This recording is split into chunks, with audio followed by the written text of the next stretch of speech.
welcome to Sharekhan pre-market action with me, Shaji Nair. Firstly, a quick recap on the how the global and the Indian indices fared yesterday. Starting with the Nifty ended lower around 108 odd points. This was on the back of weak cues that came from the European indices. And with respect to the flows were negative as well. The FIs were net sellers to the tune of 206 odd crores, whereas the DIs were net sellers to the tune of 113 odd crores in the cash segment. With respect to the gainers and the losers, the top gainers on the Nifty were BPCL, Coal and Z, whereas the top losers on the Nifty 50 were ONGC, Tata Motors and ICICI Bank. Now moving over to the European markets ended lower, with the chief being the DAX, which ended 2.1% down, and this was on the back of the sentiments revolving around the Deutsche Bank. The CAC ended down as well, around 1.8%, whereas the FTSE was down about 1.3%. The weak financials and the weakness of the European markets got reflected in the Dow Jones as well. That ended 0.9% lower. And today morning we have the Asian indices trading mixed, Nikkei being 0.5% down, whereas the Hang Seng being 0.5% up, and SGX is trading flattish. So we can expect a subdued start of the morning. That's it for the Sharekhan pre-market. And now over to the derivative update. Good morning friends, we'll give analysis on derivatives. Yesterday being the first trading session of this week, and this is an expiry week where we have been nearing to the expiry of the September series.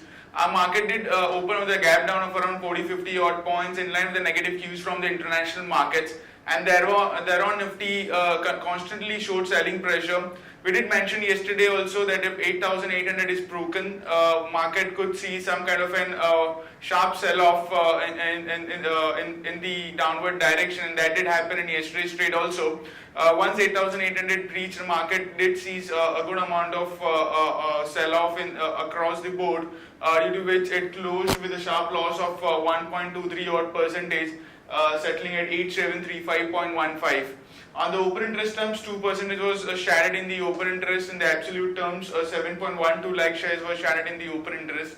Cost of carry, however, increases. We have been nearing to the expiry, hence we do see a very sharp increase in the percentage terms in the cost of carry, as the days left to the expiry is very less, only 3 or 4 trading sessions left, and hence we do see a cost of carry increase by from 8.5% to 17%.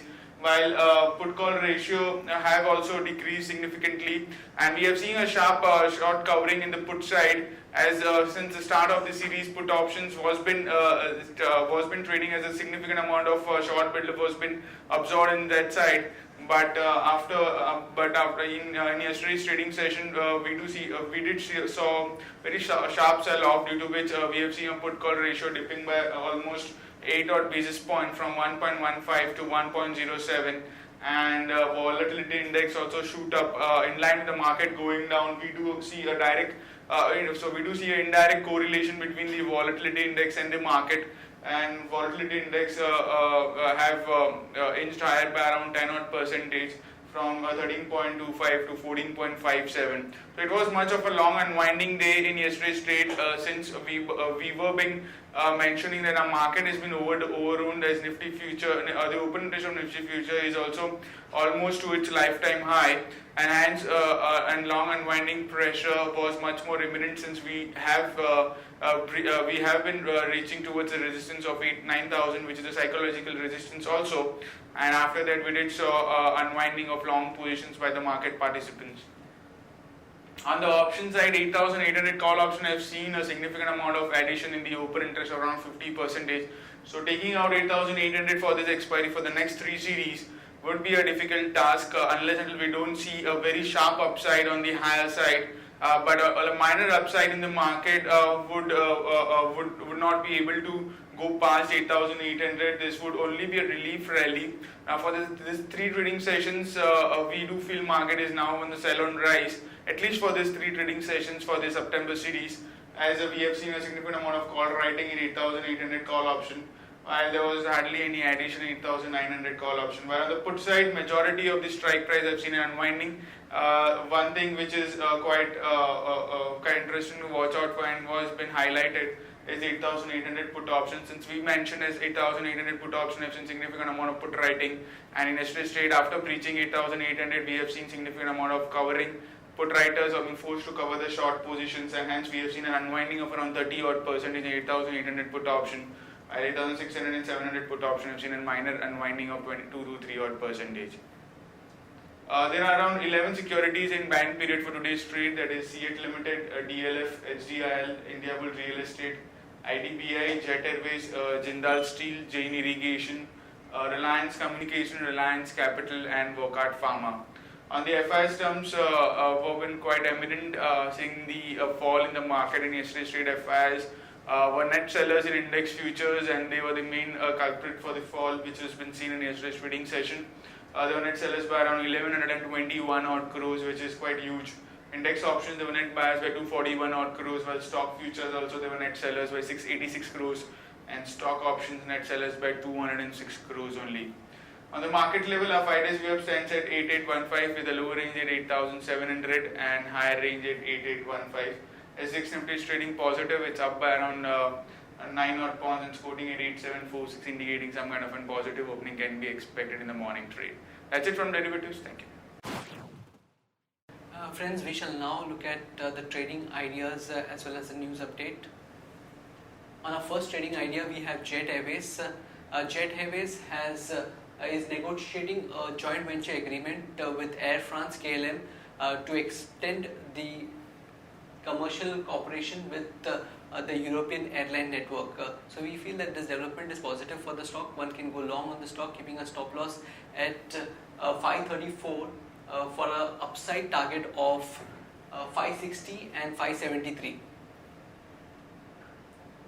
And on our news update, we have NTPC to raise around $500 to $700 million in new masala bonds, and Mahindra will issue or raise 475 crores by issuing non-convertible debentures on private placement basis. Also, Indiabull Housing Finance is expected to raise around 7,000 crores via non-convertible debentures. It may carry a coupon rate of 8.55 to 9.15%. Then try to issue notice to Waring telcos with the issue related to call drops. And Z Group likely to acquire TV9. Government has cleared 11 FDI proposals worth 2325 crores, and Bank of India is looking at selling a stake in the insurance arm. Pfizer concludes 110 crore deal with Piramal Enterprises, and Marks's Pharma has got a US FDA nod, and Sun Pharma sales staff on strike over pending wages. Then HCL is seeking centers nod for rupees 2,200 concentrate project, and IRB has received a letter of award from NHAI for a 6-lane project from Udaipur to Rajasthan Gujarat border, and Tata Steel board has approved issuance of unsecured non-convertible debentures on private placement basis.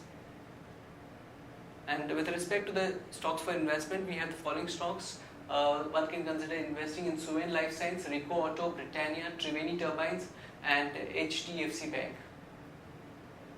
So that's it from the pre-market session. Happy trading and happy investing for today.